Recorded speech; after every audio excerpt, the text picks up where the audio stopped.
உங்களுடைய அன்பான எழுச்சி மிகுந்த வரவேற்பிற்கு என்னுடைய மனமார்ந்த நன்றியை தெரிவித்துக் கொள்கிறேன். இந்த வரவேற்பை மிக சிறப்பாக ஏற்பாடு செய்து தந்திருக்கக்கூடிய நம்முடைய முதன்மை செயலாளர், அமைச்சர்,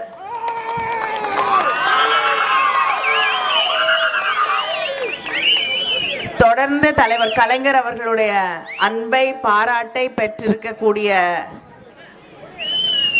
நம்முடைய அண்ணன் தளபதி அவர்களுடைய அன்பே நம்பிக்கையை பெற்றிருக்கக்கூடிய நம்முடைய முதன்மை செயலாளர் KN நேரு அவர்களே, மாவட்ட கழக செயலாளர் வைரமணி அவர்களே, நாடாளுமன்ற உறுப்பினர் அருண் நேரு அவர்களே, மாவட்ட அவைத் தலைவர் பேரூர் தர்மலிங்கம் அவர்களே, ஒன்றிய கழக செயலாளர்கள் கதிர்வேல் அவர்களே, கருப்பையா அவர்களே, மதசார்பற்ற முற்போக்கு கூட்டணி இயக்கங்களின் நிர்வாகிகளே, திராவிட முன்னேற்ற கழகத்தின் மூத்த முன்னோடிகளே, முன்னணி செயல் வீரர்களே, சகோதரர்களே, சகோதரிகளே, நம்முடைய அன்பு தலைவர் கலைஞரின் உயிரினும் மேலான அன்பு உடன்பிறப்புகளே, உங்கள் அத்தனை பேருக்கும் என்னுடைய வணக்கத்தை, நன்றியை தெரிவித்துக் கொள்கிறேன். கூட்டணி இயக்கங்களை சார்ந்த நண்பர்களுடைய அன்பிற்கு என்னுடைய நன்றியை தெரிவித்துக் கொள்கிறேன். யார் யார் நம்ம கூட்டணியில் இருக்குன்னு எல்லாருக்கும் தெரியும். ஏன்னா இது கொள்கை கூட்டணி, தொடர்ந்து உறுதியாக ஒன்றாக பயணிக்கக்கூடிய கூட்டணி. அதனால கொடியை கொஞ்சம் இறக்குனாலும் எல்லாருக்கும் நீங்க யார் நம்மோட இருக்கீங்கன்னு தெரியும். கொடியை கொஞ்சம் இறக்குனீங்கன்னா உங்களுக்கு கொடியை கொஞ்சம் இறக்கிருங்க, முடிஞ்ச வரைக்கும் இறக்குங்க, போதும். நன்றி.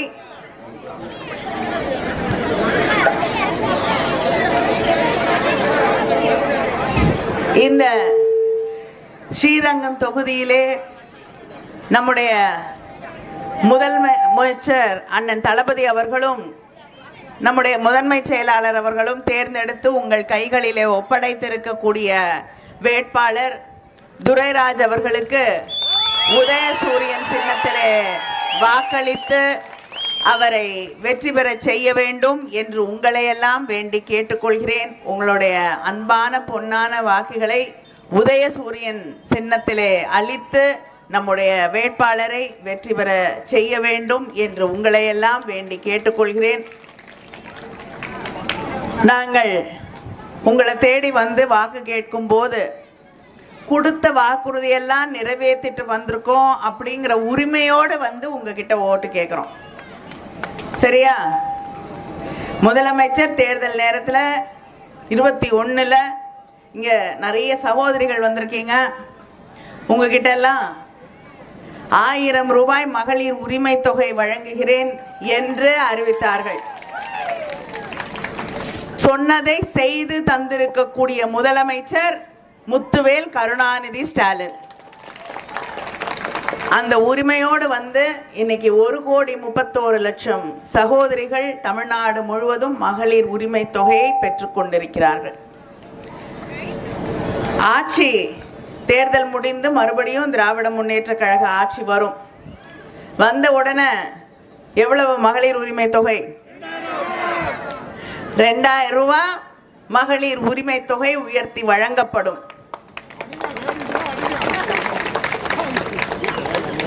அதே போல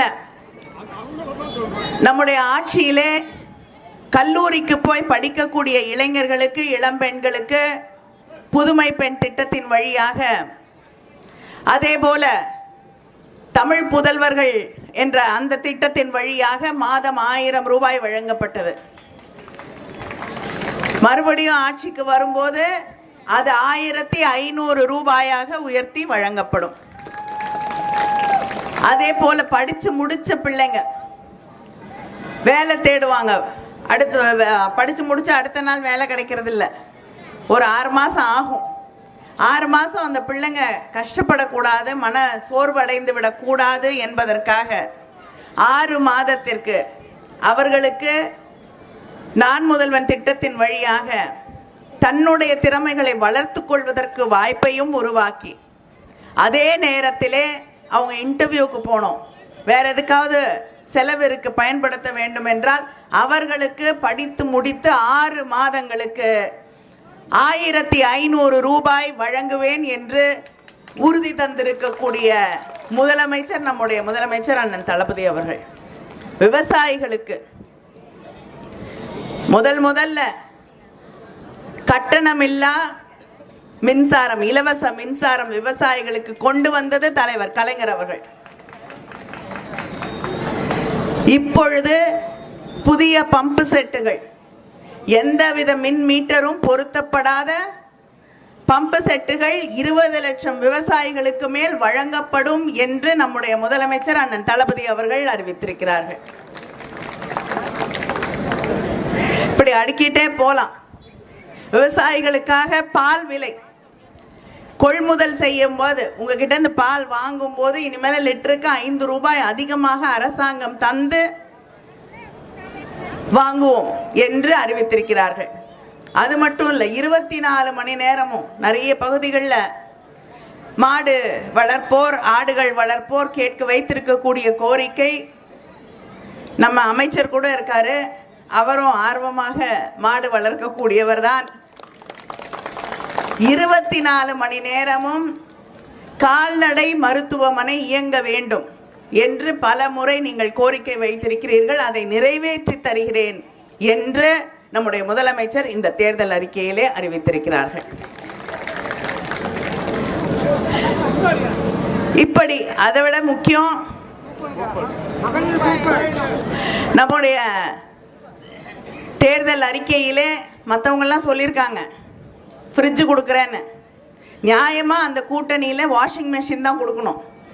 ஏன்னா பிஜேபியில் ஒரு பெரிய வாஷிங் மெஷின் மாதிரி வச்சுருப்பாங்க. யார் யார் மேலே கேஸ் போட்டிருக்காங்களோ, யார் யார் மேலே குற்றச்சாட்டுகள் இருக்கோ, பிஜேபியில் சேர்ந்தாங்கன்னா அவங்க கூட்டணியில் வந்து அந்த வாஷிங் மெஷினில் போட்டு சுத்தம் பண்ணி கையில் கொடுத்துருவாங்க. அதுக்கு அடையாளமாக அவங்க வாஷிங் மெஷினையே நான் இலவசமாக கொடுக்குறேன்னு சொல்லியிருக்கலாம், ஆனால் சொல்லலை. ஃப்ரிட்ஜு கொடுக்குறேன்னு இருக்காங்க.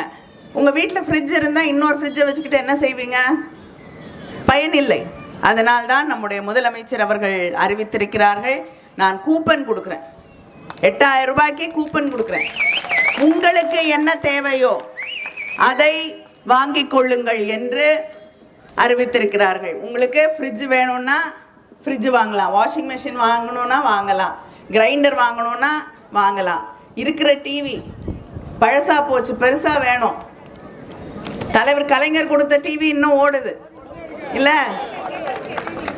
இப்பெல்லாம் நம்ம வாங்கினா டிவி வாங்கணும் 3 வருஷத்தில் ஓட மாட்டேங்குது. ஆனால் தலைவர் கலைஞர் அவர்கள் எத்தனையோ ஆண்டுகளுக்கு முன்னால் உங்களுக்கு தந்த வண்ண தொலைக்காட்சி பெட்டி இன்னும் பயன்படுத்தக்கூடிய வகையில் இருக்கு.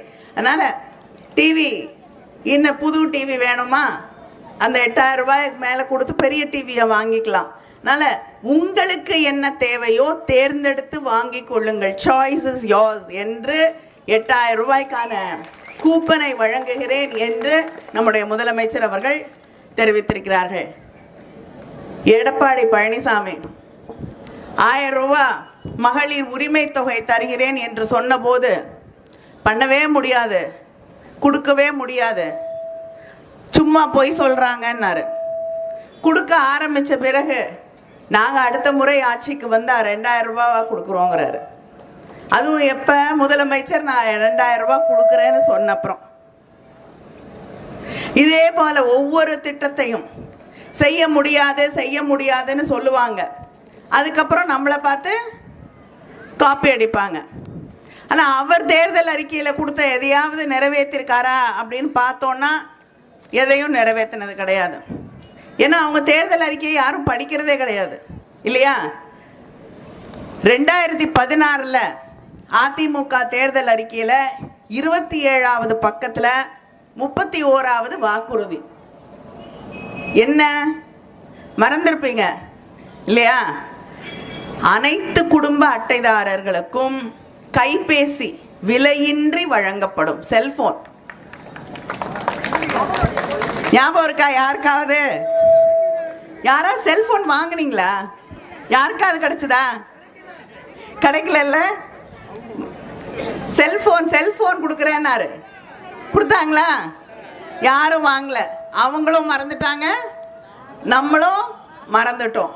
அதே போல 40வது பக்கத்தில் அம்மா பேங்கிங் கார்டு வங்கிக்கு செல்லும்போது நடுத்தர மக்களுக்கும் ஏழை எளிய மக்களுக்கும் நிதி சேவைகளுக்காக பயன்படுத்துறதுக்காக அம்மா பேங்கிங் கார்டு கொடுக்குறேன்னாங்க. ஒரே ஒரு கார்டு, அதையாவது கொடுத்தாங்களா? இப்படி எத்தனையோ வாக்குறுதிகளை நம்ம மறந்துடுவோங்கிற நம்பிக்கையில் கொடுத்துட்டு அவங்களும் மறந்துட்டு இன்னைக்கு நம்ம கொடுத்த வாக்குறுதியை நிறைவேற்ற மாட்டோம் என்று சொல்லக்கூடியவர்கள் தான் எதிரணியிலே நமக்கு எதிராக நின்று கொண்டிருக்கிறார்கள். அது மட்டும் இல்லை, நமக்கு எதிராக நிற்கக்கூடியவங்க தமிழ்நாட்டிற்கு எதிரானவர்கள், தமிழ் மக்களுக்கு எதிரானவர்கள், இந்த நாட்டிலே இருக்கக்கூடிய மத நல்லிணக்கத்திற்கு எதிரானவர்கள், மக்களுடைய ஒற்றுமைக்கு எதிரானவர்கள். கோடி கோடியா ஹிந்திக்கும் சான்ஸ்கிரிட்டுக்கும் கொட்டி கொடுக்குறாங்க, தமிழுக்கு ஏதாவது கொடுக்குறாங்களா? தமிழ்நாட்டு பிள்ளைங்க ஹிந்தி படிக்கலைன்னா நம்ம பிள்ளைங்களுக்கு வர வேண்டிய நியாயமான கல்வி தொகையை கூட நிறுத்தி வச்சுக்கிட்டு நான் கொடுக்க மாட்டேன்னு சொல்லக்கூடிய ஒன்றிய அரசாங்கம் மோடியோடைய ஆட்சியோடு கைகோத்து கொண்டு எடப்பாடி பழனிசாமி இன்னைக்கு தேர்தலிலே நின்று கொண்டிருக்கிறார். தமிழ்நாட்டுக்கு கொடுக்க வேண்டிய நிதியை கொடுக்கறதில்லை, தமிழ்நாட்டுக்கு தர வேண்டிய உரிமைகளை தருவதில்லை. மெட்ரோ ரயில் கேட்டால் கிடையாது, எந்த திட்டத்தை கேட்டாலும் கிடையாது, நிதி கேட்டால் கிடையாது என்று தமிழ்நாட்டின் உரிமைகளை எல்லாம் தட்டி பறிக்கக்கூடியவர்களோடு கைகோர்த்து கொண்டு இன்னைக்கு ஒரு கூட்டணி அமைத்திருக்கிறார்கள். உங்களுக்கு நல்லா தெரியும், மோடி ஆட்சிக்கு வந்த பிறகு மக்களை கியூல நிறுத்துறது தான் அவங்களுக்கு வேலை. முதல்ல ஆட்சிக்கு வந்த உடனே 1000 ரூபாய் 2000 ரூபாய் செல்லாதுன்னாங்க. நம்ம பணத்தை நம்ம எடுக்கணும்னாலே பேங்க் முன்னாடி நாள் கணக்கில் நின்னோம் கியூல. அதுக்கு பிறகு கோவிட் வந்த பொழுது மருந்து, ஆக்சிஜன் எல்லாத்துக்கும் கியூல நின்னோம். நம்முடைய அண்ணன் தளபதி அவர்களோட ஆட்சி தமிழ்நாட்டில் வந்த பிறகுதான் எல்லாருக்கும் மருத்துவ வசதிகளே கிடைச்சது. அது வரைக்கும் வரிசையில் நின்று தவித்து கொண்டிருந்தோம். மற்ற மாநிலங்கள்லாம் பிஜேபி ஆட்சி செய்யக்கூடிய மாநிலங்கள்லாம் ஹாஸ்பிட்டல் வாசல்ல மக்கள் உள்ள போறதுக்கு கூட வழி இல்லாமல் கியூல தெருவில் படுத்து கிடைக்க வேண்டிய நிலையை நாம் பார்த்திருக்கிறோம். இன்னைக்கு டீசல் பெட்ரோலுக்கு கியூல நின்றுட்டு இருக்கோம். அடுத்து எல்பிஜி சிலிண்டர், கேஸ் சிலிண்டருக்கு கியூல நிற்கணுமா அப்படிங்கிற பயத்தோடு தவித்து கொண்டிருக்கிறோம். அதை பற்றி அங்கிருந்து டெல்லியில் அங்கிருந்து வரக்கூடியவர்கள் வாய் திறப்பதில்லை. இன்னைக்கு கமர்ஷியல் சிலிண்டர்ஸ் எல்லாம் ஒரு உணவு கடைக்கு வாங்கக்கூடிய சிலிண்டராக இருக்கட்டும், தங்கக்கூடிய விடுதிகளுக்கு வாங்கக்கூடிய கேஸ் சிலிண்டராக இருக்கட்டும், எல்லாத்துக்கும் விலை ஏறிடுச்சு. அவங்களால தாக்கு பிடிக்க முடியவில்லை.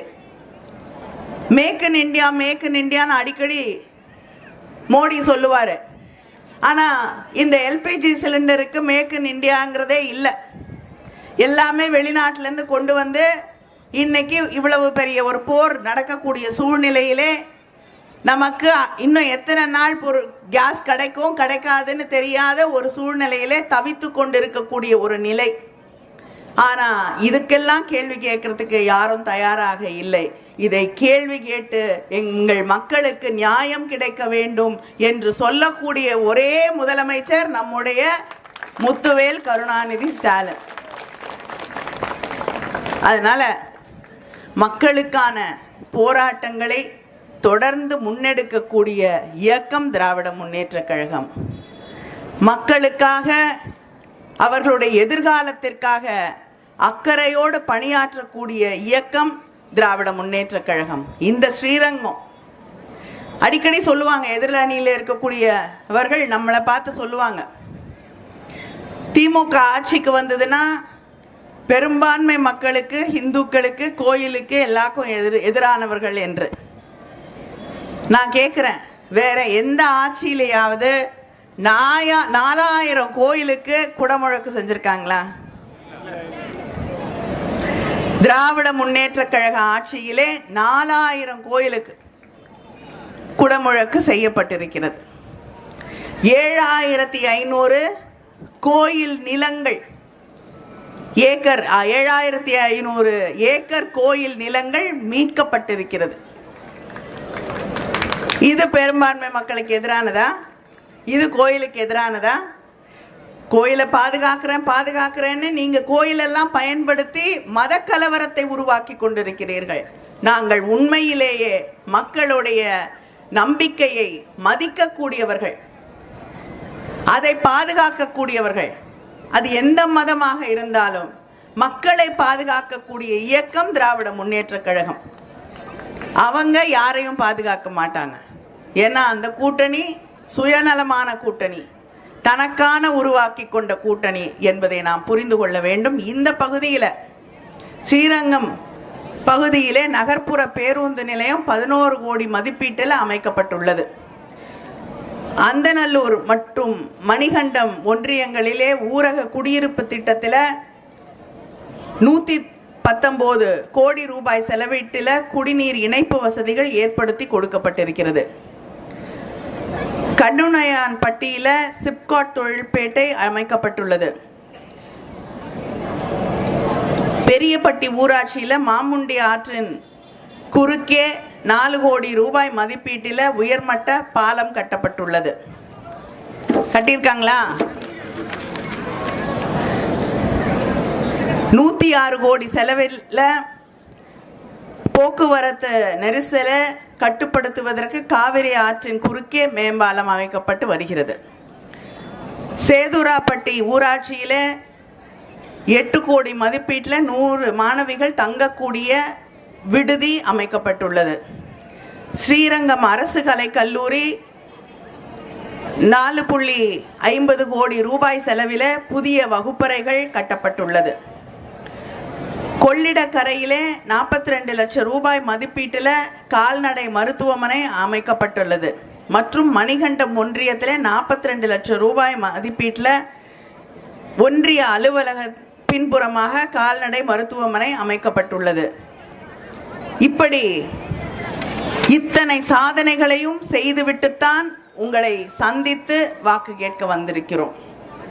அது மட்டும் இல்லாமல் மறுபடியும் நம்முடைய ஆட்சி அமையும் பொழுது முக்கிய திருத்தலங்களை இணைத்து சுற்றுலா ஒன்று ஏற்படுத்தப்பட்டு அங்கே இருக்கக்கூடிய பக்தர்களுக்கு பயனுள்ளதாக பல பகுதிகளுக்கு நீங்கள் ஒரே நேரத்தில் ஒரே பயணத்தில் சென்று வரக்கூடிய அளவிற்கு, பல கோயில்களுக்கு சென்று வரக்கூடிய அளவுக்கு ஒரு சுற்றுலா ஒன்று உருவாக்கப்படும். திருச்சி, திருவரங்கம், மணச்சநல்லூர், சமயபுரம், கல்லணை, திருவெரும்பூர், புதுக்கோட்டை, மதுரை சுற்றுச்சாலை அமைக்கப்படும். நகரின் முக்கிய பகுதிகளிலே வாகன நிறுத்த வசதிகள் மேம்படுத்தப்படும். தேவை இருக்கும் வழித்தடங்களிலே பேருந்து சேவைகள் அதிகரிக்கப்படும். நம்முடைய முதலமைச்சர் அவர்கள் அடுத்து திராவிட முன்னேற்ற கழக ஆட்சி வரப்போகிறது, வந்தவுடன் 10,000 புதிய பேருந்துகள் வாங்கப்படும். அதனால் இனிமேல் யாரும் பஸ் வேணும்னு நீங்கள் கேட்க வேணாம். கேட்கறதுக்கு முன்னாடியே பஸ் வந்துடும். தொகுதியில் உள்ள ஆரம்ப சுகாதார நிலையங்கள் தரம் உயர்த்தப்படும். அனைத்து தரப்பு மக்களும் பயன்பெறும் வகையிலே நவீன வசதிகளுடன் சமுதாய நலக்கூடங்கள் அமைக்கப்படும். இளைஞர்களுக்காக விளையாட்டரங்கம் நிறுவப்படும். குழந்தைகள் மற்றும் பெரியோர்களுக்காக பூங்காக்கள் அமைக்கப்படும். எல்லா அரசு பள்ளிகளிலும் ஸ்மார்ட் போர்டு வசதியோடு கூடிய பள்ளி அறைகள் உருவாக்கப்படும். காலை உணவு திட்டம் இப்பொழுது 5வது வரைக்கும் படிக்கக்கூடிய பிள்ளைகளுக்கு தான், 1ஆம் வகுப்பிலிருந்து 5வது வகுப்பு படிக்கக்கூடிய பிள்ளைகளுக்கு தான் காலை உணவு திட்டம் என்று முதலமைச்சர் அவர்கள் உருவாக்கி தந்திருக்கிறார்கள். மறுபடியும் ஆட்சிக்கு வந்தவுடன் அது 8வது வகுப்பு வரை நீட்டித்து தரப்படும். இன்னும் கொஞ்ச நாள்ல எல்லா வகுப்பில் இருக்கக்கூடிய பிள்ளைங்களுக்கும் காலை உணவு என்ற அந்த நிலை உருவாக்கி தரப்படும். உங்களுக்கு தெரியும், வாக்குறுதி கொடுத்தாதான் நிறைவேற்றுவாருன்னு கிடையாது. கொடுக்காத வாக்குறுதியும் இந்த காலை உணவு திட்டம் தேர்தல் அறிக்கையில் இல்லை.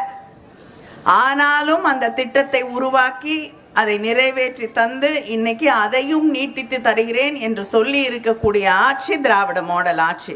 அந்த திராவிட மாடல் ஆட்சி மறுபடியும் தமிழ்நாட்டிலே வர வேண்டும். இந்த தமிழ்நாட்டிலே இருக்கக்கூடிய மக்கள் வளர்ச்சி பாதையிலே செல்ல வேண்டும். நம்ம மேலே ஹிந்தியை கொண்டு வந்து திணிக்கிறாங்க. ஹிந்தி படித்து என்ன பண்ணுறது? உத்தரப்பிரதேசத்துக்கு வேலைக்கு போக முடியும்? நம்ம வீட்டு பிள்ளைங்க வெளிநாடுகளுக்கு வேலைக்கு போகிறார்கள். நம்ம வீட்டு பிள்ளைங்க நல்ல எதிர்காலத்தோடு இருக்கக்கூடியவர்களாக இருக்கிறார்கள். உலகத்தை தன் கையில் வைத்து கொண்டு இருக்கக்கூடியவர்களாக நம்முடைய பிள்ளைகள் இருக்க வேண்டும் என்பதற்காகத்தான் நாம் இருமொழி கொள்கையை கையில் எடுத்திருக்கிறோம். நம்முடைய பிள்ளைகளுடைய எதிர்காலம் நல்லதாக இருக்கணுங்கிறதுக்காக தான் எத்தனையோ தொழில் முதலீடுகளை கொண்டு வந்து இன்னைக்கு தமிழ்நாட்டில் வேலை வாய்ப்புகளை தொடர்ந்து உருவாக்கி கொண்டிருக்கிறோம். அந்த வளர்ச்சி தொடர வேண்டும். தமிழ்நாட்டின் சுயமரியாதையை பாதுகாக்க வேண்டும், நம் மொழியை பாதுகாக்க வேண்டும், நம்முடைய அடையாளங்களை பாதுகாக்க வேண்டும் என்றால் உங்களோடு நிற்கக்கூடிய, உங்களுக்காக பணியாற்றக்கூடிய, நமக்காக குரல் கொடுக்கக்கூடிய, நமக்காக போராடக்கூடிய திராவிட முன்னேற்ற கழகத்திற்கு உதயசூரியன் சின்னத்திலே வாக்களித்து வெற்றி பெற செய்ய வேண்டும். இந்த தொகுதியிலே உங்களுடைய வேட்பாளர் துரைராஜ் அவர்களுக்கு உதயசூரியன் சின்னத்திலே வாக்களித்து அவரை வெற்றி பெற செய்யுங்கள். நன்றி, வணக்கம்.